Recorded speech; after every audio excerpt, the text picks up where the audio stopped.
Hello everyone.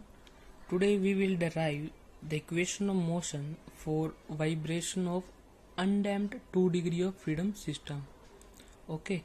So in the last class also we discussed about equation of motion for 2 degree of freedom. That was the case of a shaft mounted with two rotors. Okay. So in today's case we have taken a two mass system attached with springs. Okay, this is mass M1 and here is mass M2. The spring here is having stiffness K1, spring here is having stiffness K2, and the intermediate or the middle spring is having stiffness K.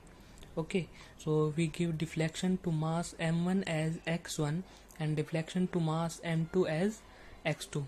So as we know, we are having 2 degree of freedom system. So to define this system, we have to derive the equations, and there will be two equation of motion. Okay, I have already talked about this in the previous class. So the two equation of motion, we will see how we are getting this equation.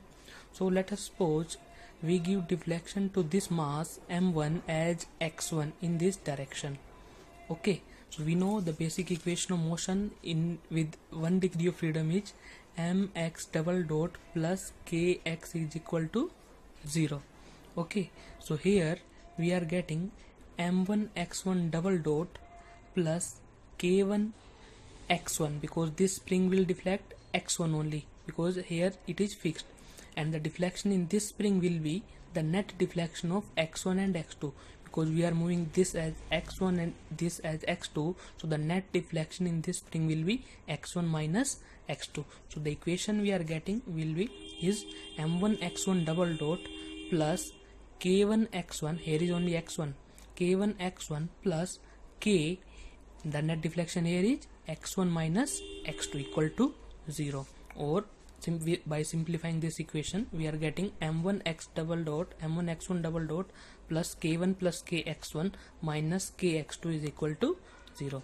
In the same way we can write this equation for mass m2. This will become as m2 x2 double dot plus k2 x2 because the deflection in this spring is only x2, it is fixed here, and the net deflection in this spring will be x2 minus x1.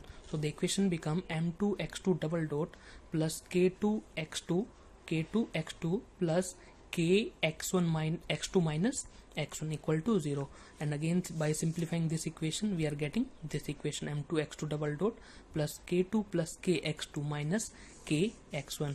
Now we are assuming the motion is periodic and which is composed of harmonic motion, so the equation can be solved for the natural frequency, assuming as x1 equal to a1 sin omega t plus phi and x2 equal to a2 sin omega t plus phi, and the x1 double dot and x2 double dot we are getting as, by differentiating it 2 times, we are getting x1 double dot as minus a1 omega square sin omega t plus phi, and in the same way x2 double dot equal to minus a2 omega square sin omega t plus phi.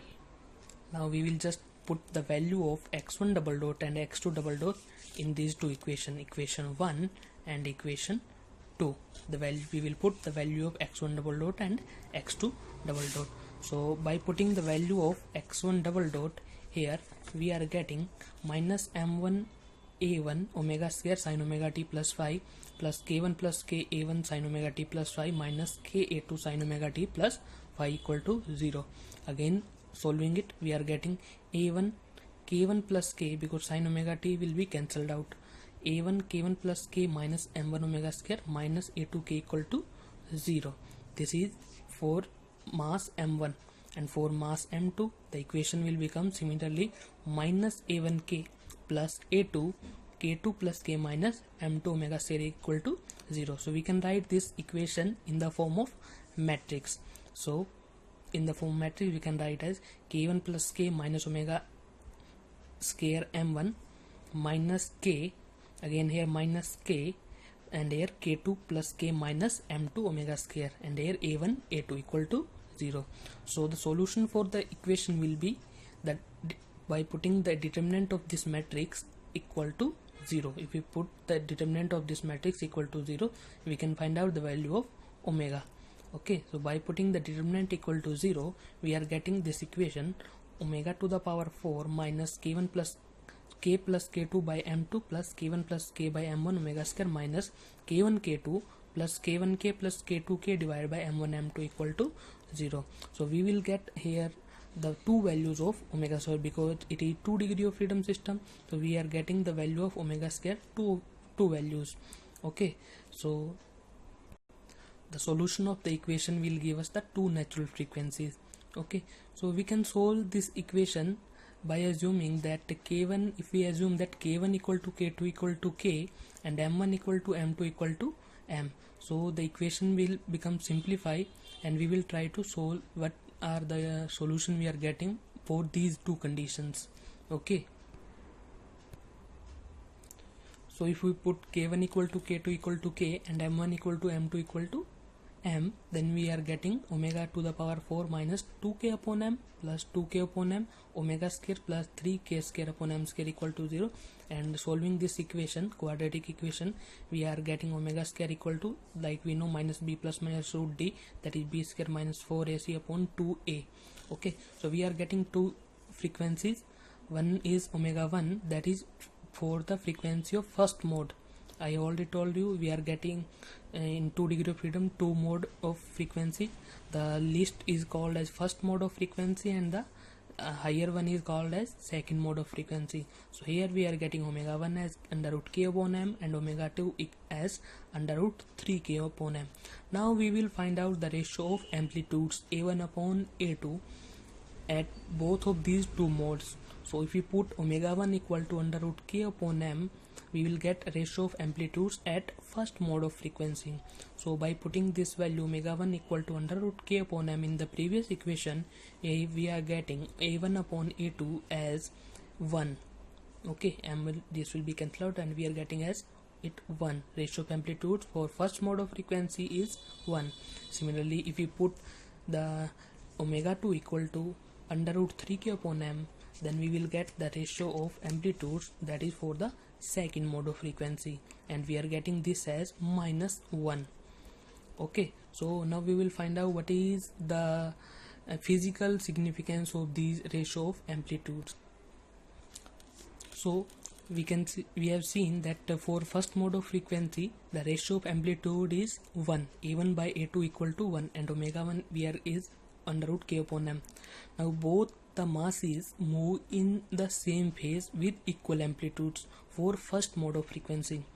Okay, you can see the physical significance from here, that as a1 becomes equal to a2, because a1 by a2 is equal to 1 we are getting, so the motion in this spring, there will be no motion. The intermediate spring will be at rest. Okay, the whole system, these two masses move in either in this direction or in this direction. Okay, without any deformation in this middle spring or intermediate spring. Okay, so middle spring is undeformed. The physical significance is that this spring will remain as undeformed. The whole these two masses will be in phase, either these move in this direction or this direction, without any deformation in the middle spring. So we can assume that there is no middle spring for first mode of frequency. So the natural frequency will be omega equal to under root k upon m, and same for this one, omega equal to k upon m, because we have assumed k1 equal to k2 equal to k, so omega 1 will be equal to k upon m. In the same way, for second mode of frequency, we are getting a1 by a2 as minus 1. Now the two masses will move out of phase with equal amplitudes. The ratio of amplitude is equal, but they are in opposite phase, minus 1. Okay, the two ends, the physical significance is the two ends of intermediate spring will move by same amount but in the opposite direction. So here we can assume that the middle point is supposed to be at rest. As you can see here in the figure, for second mode of frequency, these 2 points will move in opposite direction. Either these move in this direction or these will move in this direction. Either they will come closer or they will move far away from each other. So the middle point is assumed to be at rest. Okay, so if we break out this spring from this middle point, we know that if we break out any spring, let us suppose this is a spring, if we break out in the ratio m/n, then the stiffness becomes at m plus n by m times of k.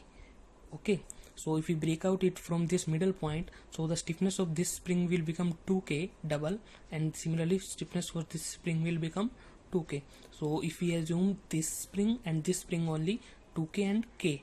Okay, so we can find out the value of omega, that will be equal to omega 2, because that is at second mode of frequency. Omega 2 will become as k plus this 2k upon m, or that is equal to 3k upon m. Or same we had find out here, omega 2 equal to 3k upon m. So this was the physical significance, that for first mode of frequency, these 2 points are in same phase, either they will move in this direction or they will move in this direction, and for the second phase they will move in opposite direction, either they will move in this direction or they will move in this direction, and respectively we are getting the natural frequency as omega 1 equal to under root k upon m, and omega 2 equal to under root k plus 2k upon m, that is equal to under root 3k upon m. So this was the vibration in the undamped system for 2 degree of freedom system. Thank you.